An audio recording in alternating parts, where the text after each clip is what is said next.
السلام علیکم و رحمت الله و برکاته.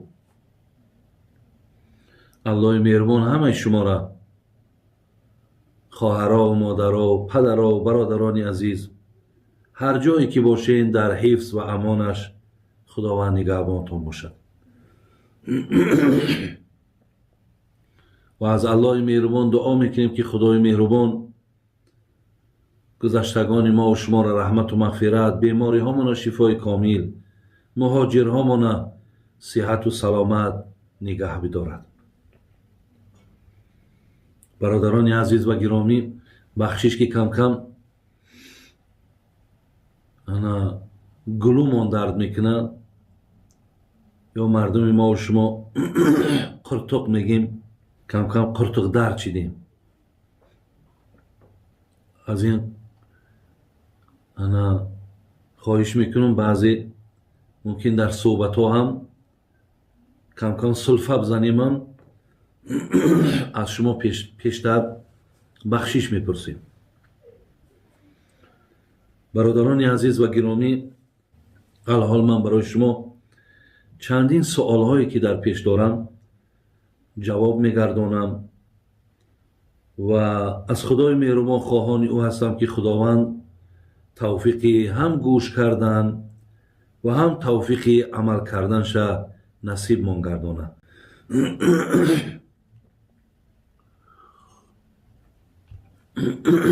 سوالی اولی را که من میخوانم،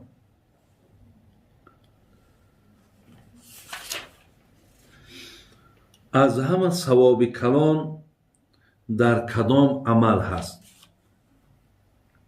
برادران، اینجا در من بسیاری سوال های شما را، یعنی سلام علیک و بعضی دعاهای نیکی که شما در حق ما میکنین و سخنهای نیکی که در حق ما میگوین، من اونها را در بالای ورق نمیارم، فقط سوال می نویسیم و شما انشاءالله میدونید که همین سوال شما بود. سوال داده است که کدام عمل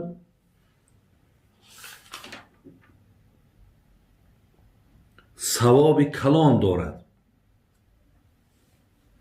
برادران عزیز، حدیث داریم در صحیح بخاری و صحیح مسلم از جناب عبدالله ابن مسعود رضی الله عنه. عبدالله ابن مسعود میگوید سألت النبی صلی الله علیه و سلم ای العمل احب الی الله تعالی. از پیامبر پرسیدم که ای پیامبری نازنین، ای پیامبری بهترین، آیا کدام عمل به سوی پروردگار ما محبوب است؟ یعنی کدام عمل ما را الله مهربان دوست می‌دارد؟ پیامبرمون جواب گفتند الصلاة علی وقتها. گفتند عبدالله، گفتند نماز در وقتش ادا کردن، این عمل را الله ذوالجلال دوست می‌دارد. بعد از آن میگه، گفتم ثم ایون، باز هست عملی که الله او را دوست دارد؟ گفت بر الوالدین، پدر و مادر خدمت کردن، پدر و مادر دعاش گرفتن. باز میگه، گفتم ثم ایون، باز هست عملی که الله دوست دارد؟ گفت الجهاد فی سبیل الله، در راه الله جهاد کردن. بله برادران عزیز، این سه عمل محبوب ترین عمل به سوی الله بوده است. یعنی نماز را در وقتش خواندن. از همه کار برای تو نماز مهمتر باشد.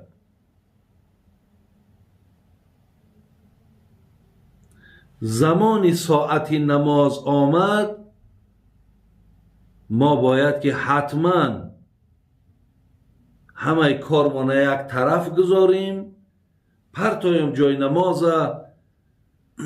و با پروردگارمان راز گوییم و فرموده الله مهربان اجرا کنیم و پشتش در دعا کنیم که خدایا این توفیقی که بر من داده که من نماز در وقتش میخوانم و هیچگاه عبادتی تو را فراموش نمیکنم و هیچگاه برای کار دنیا شده نماز ما ترک نمیکنم، این توفیق خدایا در من دائم نگهدار و همچنان دعا کن که خدایا این عبادت را هم از من قبول کن. خوش به حال برادرانی که پایبند نمازند، زیرا برادران ما 4 کتاب داریم. از زمان پیش مردم تاجیک ما 4 کتاب میخواندند. در 4 کتاب آمد که روز محشر که جانگداز بود، اولین پرسیش از نماز بود. پس مکن در نمازها تقصیر، تا در آن روز باشد توفیر. الله رحمت کنه صاحب 4 کتاب که فرمود روز قیامت که به همت معلوم است چی یک روز وزنینه، چی یک روز دشواره برای تمام فرزند آدم است و اولین سوالی که اونجا هم می شود این آن است که نمازات خواندی یا نخواندی.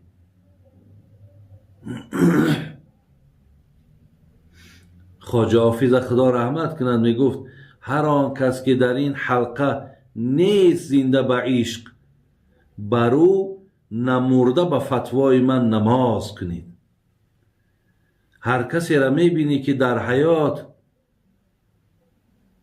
نمازاش نمی خوانه، خواجه حافظ گفت به فتوای من این که شما در همین دنیا الکی نماز جنازه شو بخونید اگر چی زنده هم باشد، به خاطری که برای ترک نماز نزد خدای مهربان رفتن بسیار دشواره. یا سوال و جواب برای نفری که نمازش نخواند پیش خداوند جواب گفتن بسیار مشکلات ایجاد میکنه.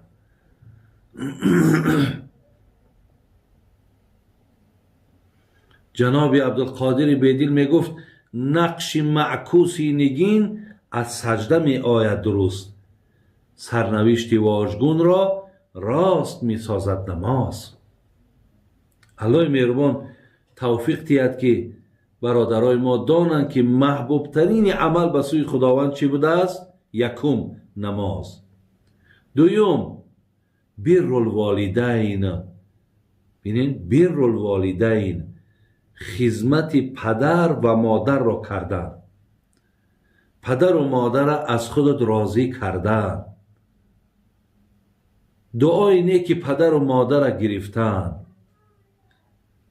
بر الوالدین افضل من الصلاة و الصوم و الحج و جهاد فی سبیل الله. در ثواب میگد خدمت پدر و مادر بالاتر است از ثواب نماز، بالاتر است از ثواب روزه، بالاتر است از ثواب زکات و بالاتر است از ثواب جهاد. سیوم عملی را که پیامبر نازنین گفت به سوی الله محبوبیت دارد، این جهاد در راه خدا. برادران عزیز، حقیقتا به نام جهاد بسیار فرزندای ما را فریفته میکنند. دور نگذشت دیدیم که به نام جهاد اکثر مردم تاجیک ما را گرفتن بردن دولت‌های سوریه و همه اونها در اونجا به هر طریق کشته شدند به گمان خودشان گویا که شهید شدند و الا آنها هیچ درجه نبردند، به خاطری که آنها فریفته شدند، به خاطری که آنها دانشمندها و عالمها را گوش نکردند، بلکه این یک جهاد ساخته بود که شاید برای از بین بردن میلیون ها نفر مسلمان لازم بود، آنها را از بین بردند. ای کاش دفعه های دیگر خدا او روزا را نیارد و شما هوشیار باشین که به نام جهاد شما ها را میفریبند و هر جا میبرند. برادران عزیز و گرامی، حاضر دیگر در روی عالم جهاد باقی نمانده است. حاضر دیگر جهاد به بیزنس تبدیل یافتگی. حاضر به نام جهاد فقط پول کارکنی است. فقط یک توده مردم که بی علمن، بی سوادن، اهل علم گوش نمیکنن، فریب میکنن و میبرن و ولی برای اونها یک هدفی هست که یک مبلغ کلانی را باید به دست بیارن، ولی اینها را مقصد همچون سوی استفاده شما جنت میرین، شما درجه شهادت میابین. ولی صد افسوس که برادرها و دادرای ما که ما چندین بارها اونها را تاکید کردیم، بعضی ها گوش کردن، بعضی ها قبول کردن، ولی بعضی ها فریب خوردن. برای همین برادران عزیز و گرامی احتیاط کنین که دفعه های دیگر به نام جهاد شما ها را فریب نکنند. زیرا جهاد امروزه برادر عزیز در پشتش نامش عوض شدگی بیزنس، مبلغ کارکنی، پول کارکنی، یا هدفی بعضی از دولت ها یا بعضی از نفر هدفی او را اجرا کردن. تمام.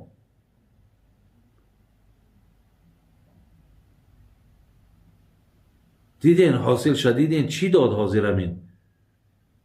چی نتیجه داد؟ برای همین برادرای عزیز بسیار احتیاط کنیم. خلاص جواب این دادر ما همین است که این سه عمل را پیامبر نازنین گفتن محبوب ترین عمل و بسیار اجر و پاداش بلندی دارد.